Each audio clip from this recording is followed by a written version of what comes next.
Well, hi and welcome.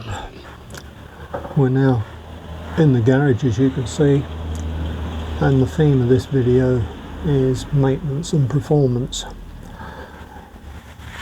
and without one you don't get the other. But we're also clarify, some of you asked, the name of the channel is On the Four Winds, which comes from late 1950s, 60s motorcycle magazine, which had a column that was called On the Four Winds, and it was a very good journalistic piece that influenced my motorcycling throughout the years. So that's where that comes from. The other thing is, I've been motorcycling now for 60 years. Yeah, I know, it's a long time. Not all the time, because family, all sorts of commitments that we all have. But yep, I've had a license and been riding for virtually 60 years. Had a layoff recently, which was self-imposed because of, I was going to say, a wrong diagnosis by the doctors, but actually they didn't diagnose me at all, which was the problem. So for over a decade, that's now been sorted, I'm pleased to say, and my strength and fitness has come back. The trouble is, of course, I'm that much older now, which is a shame, but these things happen. Could be a lot worse. So yep, that's the situation there. Anyway, as I was saying, the idea of this video is basically to talk about the bike. I chose this bike because reliability, guarantee, price, you name it. When I went for a test ride, it rode very, very well. Very, very pleased with it. And if you have it serviced by Honda, you get a 6-year guarantee, which is pretty damned amazing. And we took out a 3-year maintenance option. Now, I'm not sure whether that was the right thing to do or not, because I thought I'd be quite happy riding the bike, but having been an engineer the majority of my life, it gets to a point that I really want to do my own maintenance. Have a bike and you want to do things to it. The obvious things are sort of, you could pep it up a bit by putting a free flow air filter in. Again, same thing with the silencer or muffler, so you want to call it. So there's all these things, but of course that will invalid the guarantee. And there is the stumbling point for me anyway. I want to fiddle. I want to do bits and pieces to the bike, and because of the guarantee, you are restricted. I've done certain things to the bike, but they're semi-cosmetic and don't affect the guarantee. Whereas if I was to go and put a magnetic drain plug in the sump, that wouldn't be a standard part, and it would validate the guarantee. Just a little thing like that. So that's the stumbling point there. The other thing is, of course, we've now come up 2,500 miles, and the bike has freed up. Everything on the bike has freed up. The engine has just got better and better as it's gone along. Performance wise, It just feels that much more lively.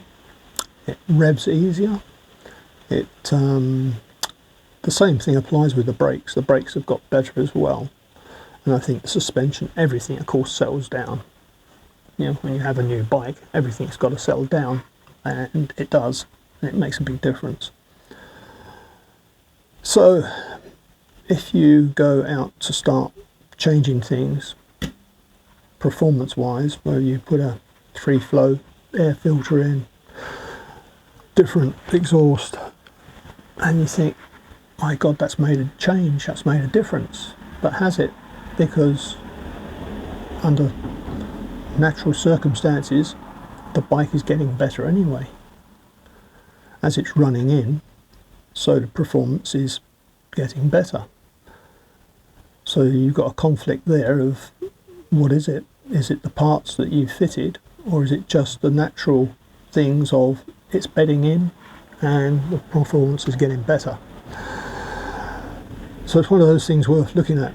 So before you go rushing out and spending a lot of money on performance parts for the bike, just have a think about that.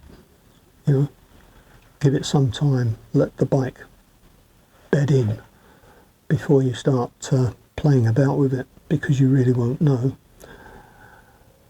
And this comes back to one of the other things that I wish I'd done early on with the bike, and that is to fit a rev counter. You have a feeling with a bike that it's performing better, the revs it's revving easier and so on. But is it? If you have an instrument there that is going to tell you that yes, your revs are going up, it is revving freer, and so on. So it's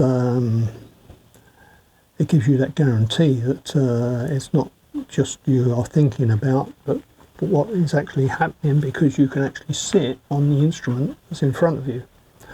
So that's another thing to take into account. So I will be fitting a rev counter. Possibly in the next video you see, it will have a rev counter fitted to the dash, and I will be taking more note of how things change with the mileage, fuel consumption wise, speed wise, general power, if you like, where it feels as though we're getting an extra 1 or 2 more brake horsepower from the bike, from its sort of running in period. It'd be interesting to see. As I say, I wish I'd done this, fitted a rev counter earlier on in the life of the bike. That shouldn't affect the guarantee on the bike, because I'm not actually changing anything or altering anything mechanically. It's a case of a few wires. It's like adding extra lights or anything like that, or GPS or so on. And we'll have to see how we go. Now, as I say, I am very tempted. There's lots of things I'd like to do. I don't really want to take it out of the guarantee. So there's a dilemma. Should I have gone for another bike? There's lots of bikes where I could have get bikes that are easy to maintain. Now, looking around, several different options. Not particularly performance bikes, but bikes that would suit me.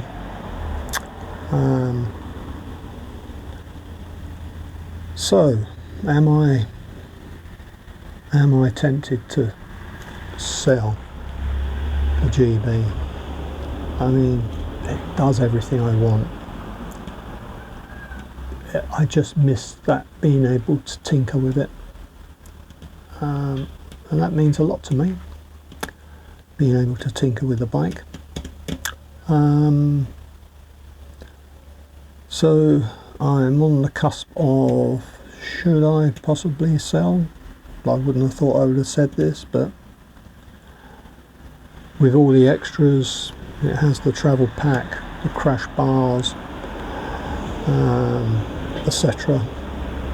And if I was to be offered, I don't know, 3.6, I could be tempted. I could be tempted to let it go for 3.6. You'd have a bloody good bike then, a bloody good buy, because you'll be getting it with the 3-year maintenance as well, the Honda maintenance, which is all paid for. So it comes down to, as I say, let the bike run in before you start to make any modifications, because you're not going to really know whether that modification has made a difference or it's just the bike is running in and getting better under its own normal circumstances, if you like. And that's basically what this video is about. So I can put it in for another service early, because of this 3-year service plan. It actually gives you the option to have more services within that period, which I will probably do. As I say, she's done 2,500 miles. The difference from when I picked it up from the dealership is remarkable. Different machine. Wonder if you found the same with yours, or probably with any new bike really. So keep biking, keep enjoying it, keep it the right way up, and hopefully we'll all be about to see the next video that I put out. So all the best. Let's enjoy the weather before the summer disappears. And it looks as though it's going that quickly now. So cheers from me. All the best. See you next time. Cheers.